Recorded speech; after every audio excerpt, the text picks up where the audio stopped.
بسم اللہ الرحمن الرحیم۔ السلام علیکم ویورز، ویلکم کہتے ہیں آپ کو وظائف اسٹوڈی چینل پر۔ آج کا وظیفہ ہے رب انی مغلوب فانتصر۔ اے میرے رب، میں بے بس ہوں، بس تو میرا بدلہ لے، میری مدد فرما۔ قرآن کریم میں ایک نہایت جامع اور پر اثر دعا ہے۔ اس کی فضیلت اور قرآنی پس منظر میں اہمیت۔ حضرت نوح علیہ السلام کی دعا۔ یہ دعا سورہ القمر آیت نمبر 10 میں ہے۔ جب حضرت نوح علیہ السلام کی قوم نے انہیں جھٹلایا، مجنون کہا اور حد سے زیادہ تنگ کیا تو انہوں نے مکمل عاجزی کے ساتھ اللہ کو پکارا۔ فوری قبولیت اس دعا کے نتیجے میں اللہ تعالیٰ نے آسمان کے دروازے کھول دیے اور زمین سے چشمے جاری کر دیے، جس سے ظالم قومیں غرق ہوئیں اور حق کو فتح ملی۔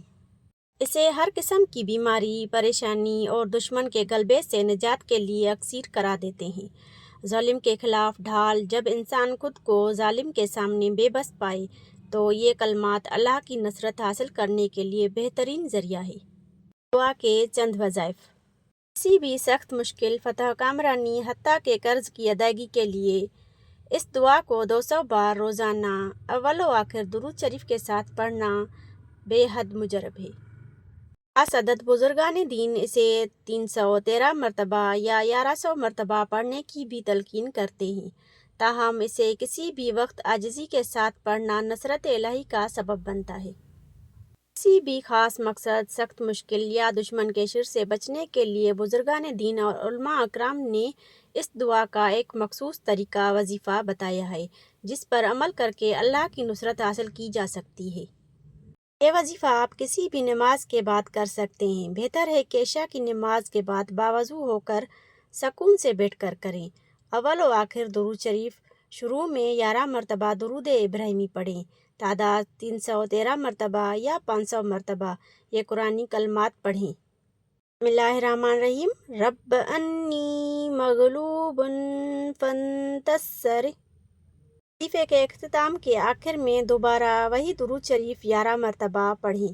دعا پڑھنے کے بعد نہایت عاجزی سے سر سجدے میں رکھ کر یا ہاتھ اٹھا کر اپنی اس خاص مشکل یا مقصد کی تدبیر کریں اور اللہ سے غیبی مدد مانگیں۔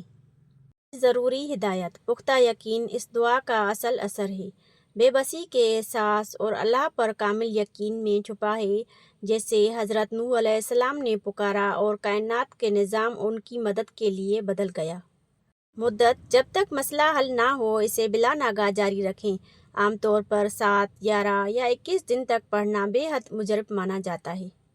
قرض یا رزق کے لیے۔ اگر مقصد قرض سے نجات ہے تو اسے ہر نماز کے بعد 21 بار پڑھنے کا معمول بنانا بھی بہت فائدہ مند ہے۔ ویڈیو دیکھنے کا شکریہ۔ دوبارہ حاضر ہوں گے نیکسٹ ویڈیو میں۔ دیجیے اجازت۔ اللہ حافظ۔